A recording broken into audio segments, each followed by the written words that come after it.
আজকে আমি পাক করছি মাছ দিয়া, তারপরে দেয়া টমেটো দিয়ে পাক করছি, আর চালকুমড়া দিয়ে ডাল দিয়ে পাক করছি। হ্যালো গাইস, আসসালামু আলাইকুম। কেমন আছেন আপনারা? আশা করি ভালো আছেন। আপনাকে তো আমরা ভালো আছি আলহামদুলিল্লাহ। এই যে আমি ডাল দিয়া আর চালকুমড়া দিয়া বসাইতেছি। আগে ডালটা ধুইছি, তারপরে দেয়া কাঁচামরিচ সাথে দিয়ে দিছি। এতে মরিচের গুঁড়া দেওয়া যায় না, দিলে দেওয়া যায়।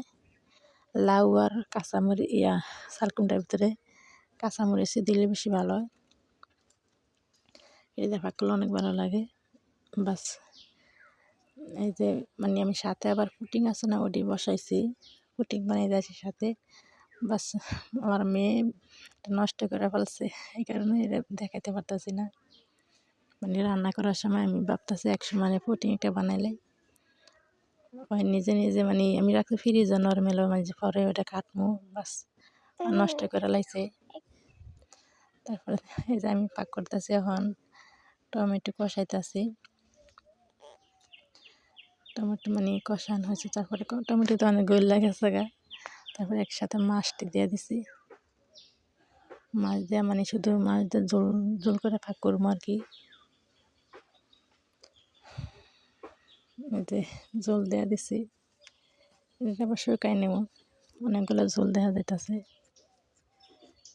এই যে আমার রান্না হইতেছে।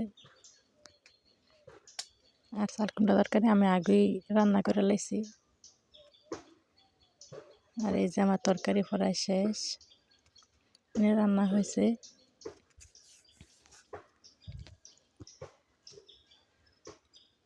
তারপরে আমি আবার তরকারি ফাঁক শাক করে বাইরে নেই, দিয়ে বাইরে রাখছি। আর ওই যে চালকুমড়া তরকারি আর ডাল তরকারি, ওই যে এইটা যে আমার